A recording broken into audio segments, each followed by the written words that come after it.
हमारे पास सी का limited requirement based on budgeted volume determine the optimum production plan and also calculate the net profit for the year. Okay, question क्या कहता है?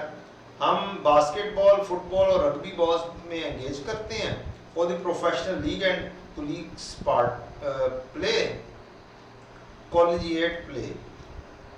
These balls are produced from the different grades of synthetic leather. Relevant information available for SL's business plan for the manufacture of each unit is as under. Cost of leather इतनी रुपए है. Time required for each unit of product इतने घंटे है. Variable cost based on labor cost इतने % है. The labor are paid at uniform rate of 50 रुपए per hour. SL allocate fixed overhead to each of the above product at the rate of 4 per direct labor hour. Fixed FOH existing absorbed decision making के अंदर नहीं दिए जाते हैं. Further information, annual budgeted sales volume हमारा इतने units है. Selling price per unit of the product इतने per unit. Cost of leather per square feet 95, 340, 510 है. ये पर स्क्वायर फीट है. यहां पर cost of leather per unit है. ये पर स्क्वायर फीट है. The above sales volume are based on the market demand for these products. However, due to financial crisis, SL is expected to produce only 3840 square feet of leather from the tanneries. इसका मतलब है limitation किसकी हुई? Square feats की हुई. क्या हुई? Square feats की हुई. The sales department has already accepted an order of 800 football, 300 basketball, 400 rugby balls from a renowned professional league in the country. अब ये जोन सी चीज एक्सेप्टेड होती है, कॉन्ट्रैक्ट है, कोई हमने एक्सपोर्ट करनी है, जो फिक्स्ड है, जिसको आप सेपरेट नहीं कर सकते, ये सबसे पहले प्रोड्यूस करना ही करना होता है. उसके बाद लिमिटेड फैक्टर्स को देखना है. These quantities are already included in the above budgeted sales. अच्छा, ऊपर वाले budgeted sales में already included है. एक वर्ड चेंज करें, ये वाला वर्ड, तो प्लान चेंज हो जाएगा. Not included या excluded, included और excluded, बस ये दो वर्ड्स हैं, पूरा क्वेश्चन चेंज हो जाएगा. मींस पूरा प्रोडक्शन प्लान चेंज हो जाएगा एक वर्ड चेंज होने से. तो गौर से पढ़ना बहुत जरूरी है. The non-compliance of this order will result in a penalty of 4 lakh. अगर हम non-compliance करेंगे तो 4 लाख की पेनल्टी भी पड़नी है. Based on the budgeted volume, determine the optimum production plan. अब आपकी resources जो है वो limited हैं और वो क्या है? Square feet. सबसे पहले क्या करेंगे? पहला स्टेप, contribution per unit निकाल देंगे. हमारे पास कॉस्ट ऑफ लेदर जो लगनी है वो भी अवेलेबल है. हमारे पास सेलिंग प्राइस भी अवेलेबल है. वेरिएबल कॉस्ट भी अवेलेबल है. वेरिएबल ओवरहेड्स भी है जो कि बेस्ड ऑन लेबर कॉस्ट होंगे. लेबर भी होगी यहाँ पे. Time required for each unit of product इतने घंटे है और उसके हिसाब से हमारी लेबर कॉस्ट भी बन सकती है.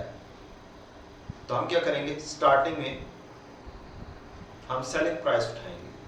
सेलिंग प्राइस ले ली 295, 397, 500.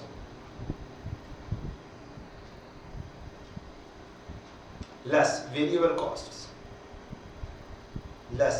Costs per unit.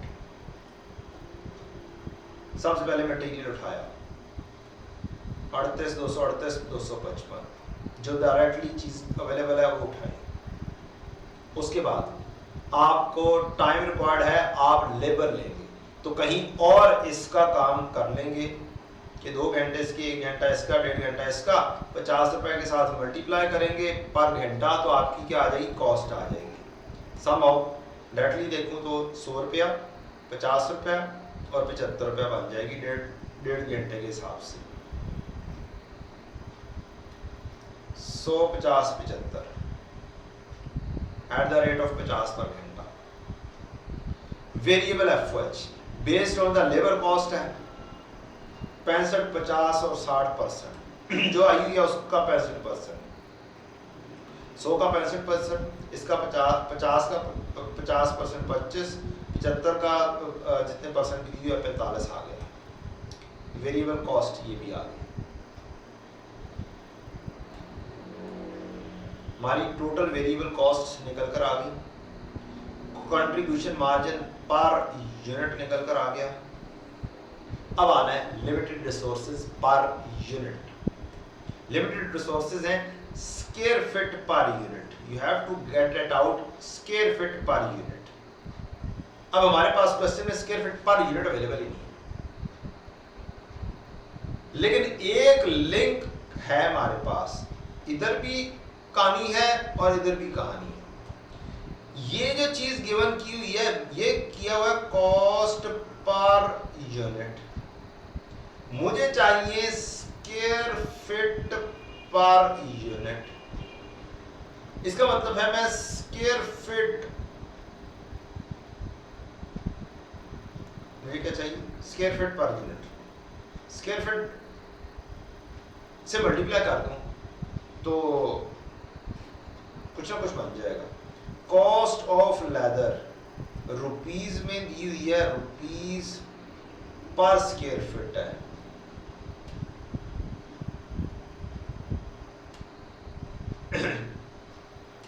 एक मेरे पास मौजूद है जी रुपीज पर स्क्वायर फीट, और दूसरी मेरे पास जो चीज मौजूद है वो रुपीज पर यूनिट है। ओ यस, रुपीज को रुपीज से काटना है, एक चीज को दूसरे चीज से डिवाइड करना पड़ेगा। You need square feet on top. अगर मैं ये डिवाइड करूंगा ऐसे तो ये रुपीज पर यूनिट, ये मल्टीप्लाई होकर स्क्वायर फीट पर रुपी हो जाएगा, रुपी रुपी से कट जाएगा, अल्टीमेटली मेरा आंसर मुझे मिल जाएगा square feet per unit. It means rupees per unit 38 को मैं 95 से डिवाइड कर दूं, मेरा रिजल्ट मेरे हाथों में आ जाएगा। बस इतनी सी कहानी सोचनी होती है कि आपके पास क्या चीज मौजूद है, डिवाइड करना है, मल्टीप्लाई करना है, क्या करना है, और रिजल्टेंटली क्या चीज निकल आएगी। तो मैंने डिवाइड कर लिया, मैं इसको a में लिख दूंगा, इसको b लिख दूंगा, a डिवाइड बाय b कर दूंगा, कहानी खत्म हो जाएगी, मेरे पास आंसर आ जाएगा। तो कहीं ना कहीं पे हमने ये लिखना है कॉस्ट ऑफ लेदर पर square feet f divide by g। मेरे पास लिमिटिंग फैक्टर आ गए square feet per unit. My desired goal is ready. देखना ही होता है, अब आपको डिवाइड करना है, मल्टीप्लाई करना है, क्या करना है, कहां से चीज आएगी। लिमिटेड वेक्टर है, ये पता है क्या चीज बनानी है, तो और देखो उससे रिलेटेड क्या क्या चीज अवेलेबल है। थोड़ा सा सोचोगे ये पता चल जाएगा करना क्या है, किसको किसके साथ डिवाइड करना है, मल्टीप्लाई करना है। वो फाइनल कर लिया, अब चुप करके लिख दो और निकाल के साइड पे करोगे। ये आ गया 0.4, 0.7, 0.5 लिमिटेड रिसोर्स पर यूनिट। फिर अगला step cost per limited resource 92 तकसीम 0.4, 84 तकसीम 0.7, 125 तकसीम 0.5, 230, 120, 250। 250 सबसे ज्यादा पहले नंबर पर रैंकिंग प्रोडक्शन की, 230 दूसरे नंबर पर, तीसरे नंबर पर ये। अब आता है कहानी, रैंकिंग हो गई ऑफ द प्रोडक्शन। नेक्स्ट कहानी है कि आपने क्या करना है, आपने ऑप्टिमम प्रोडक्शन प्लान बनाना है। सबसे पहले एग्रीमेंट को कुछ भी नहीं देखा जाता कि कैसा है कैसा नहीं है। अब आपने तरतीब से बेशक लिख दें, जिस तरतीब से ये लिखा हुआ है FBR फुटबॉल बास्केटबॉल और पता नहीं क्या और रग्बी बॉल, ये मिनिमम क्वांटिटी लेनी है 800, 1300, 400 जो हमने एग्री किया हुआ है, 800, 1300, 400 इसका कंजम्पशन स्क्वायर फीट भी नहीं लिखें, स्केयर्स रिसोर्स लिख लें, पर यूनिट उठाएं 0.4, 0.7, 0.5 और फिर टोटल स्केयर्स रिसोर्सेज लिख लें, क्योंकि इसी को ही आपने चेक करना है। और टोटल हमारे पास अवेलेबल है 3200 पता नहीं कितने 3840 स्क्वायर फीट। टॉप पे जाके यहाँ पे मैं लिखूंगा 3840 कहानी खत्म। अच्छा 800 को 0.4 से मल्टीप्लाई किया 320, 1300 को 0.7 से 910, 400 को 0.5 से 200। ये दरमियान में टोटल लगाने की जरूरत नहीं है, उड़ा दें, कहानी खत्म। अब अगली कहानी आती है, अब रैंकिंग से प्रोडक्शन करनी है। टोटल डिमांड क्वेश्चन में है क्या? सबसे पहले नंबर पर प्रोडक्शन रग्बी की होनी चाहिए। रग्बी की डिमांड 2000 है, 2000 में 400 रग्बी शामिल हैं, 400 शामिल है, तो इसका मतलब बाकी की बाहर की जो डिमांड है 1600 है। तो मैं कहूंगा रग्बी उठाओ, 1600 को बनाओ, रग्बी के जो स्क्वायर फीट है वो 0.5 लगना है और टोटल हो जाएंगे इसके 800 स्क्वायर। अब आहिस्ता आहिस्ता 3840 में से क्या करो, ये 4 माइनस करके चेक करो बैलेंसिंग कितने आते हैं। जब 2 लेवल रह जाएं तो चेक कर लेना चाहिए, क्योंकि यहाँ पर बैलेंसिंग आ सकते हैं और आखिरी लेवल तक भी जा सकता है। तो मेरे पास सारी टोटल किया तो बैलेंस बन गया 1610 बैलेंस है। ये था दूसरे नंबर पे फुटबॉल बनाने के लिए। फुटबॉल बनाने का जो आर थे वो 0.4 थे, 1610 तकसीम 0.4, 1610 तकसीम 0.4, मेरे पास 4025 बैलेंसिंग आ गया। ये मेरे पास ऑप्टिमम प्रोडक्शन प्लान, यहां पर हम प्रोडक्शन प्लान लिखेंगे और क्वेश्चन की मेरी रिक्वायरमेंट ऑप्टिमम प्रोडक्शन प्लान मुकम्मल होगी। Also calculate the net profit for the year, net profit भी बनाना है। अब नेट प्रॉफिट बनाने के लिए 2-3 तरीके हैं। एक तरीका कार ये है कि मैं कंट्रीब्यूशन मार्जिन जो मैंने कैलकुलेट किया हुआ है इन सब के सामने लिख दूं। दूसरा तरीका कार है कि मैं थोड़ा सा नीचे आऊं, कहूं कंट्रीब्यूशन मार्जिन, और मैं फुटबॉल,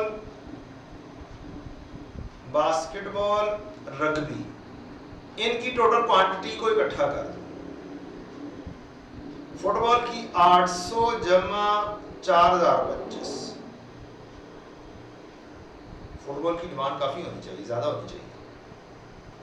फुटबॉल की 5000 है, 5000 मेरी अभी ये 5000 नहीं हो रही, 4025, 4825 हो गए, 4825। बास्केटबॉल बी 1300 और मजीद तो बने ही नहीं, 1300। रग्बी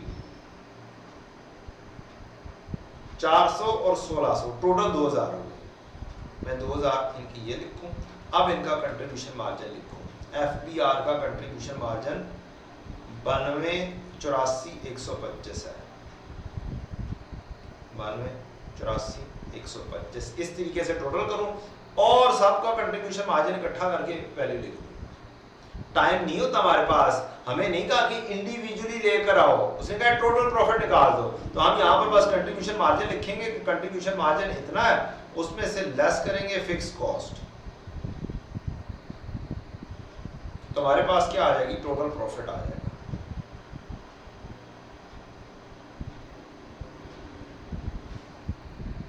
और दूसरा तरीका का इसी के सामने ही आगे कर दें, कहानी खत्म हो जाएगी।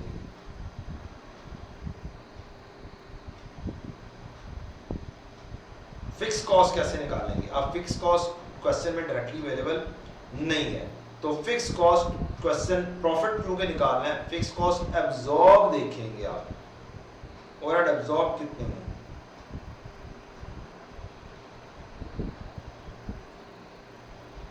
यहाँ कहीं पे फिक्स कॉस्ट दी होगी। Selling price per unit of product, annual budgeted, sales volume, cost of leather, variable overhead based on labour cost, time, this ये है। 4 रुपये पर डायरेक्ट लेबर आर, कितने लेबर आवर्स लगेंगे उसके हिसाब से 4 रुपये पर लेबर आवर के हिसाब से आपकी फिक्स कॉस्ट बनती है।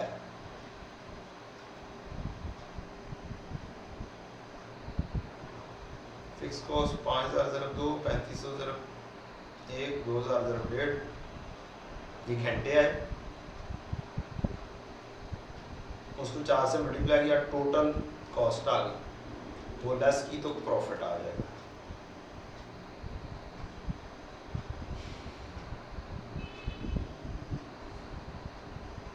So this is the thing that you should opt. इस तरीके से आप करेंगे, कम अज़ कम भी जो फॉर्मेट के ऊपर जब आप चढ़ जाएंगे तो आप आराम से सुकून से 70-80% मार्क्स अचीव कर सकते हैं।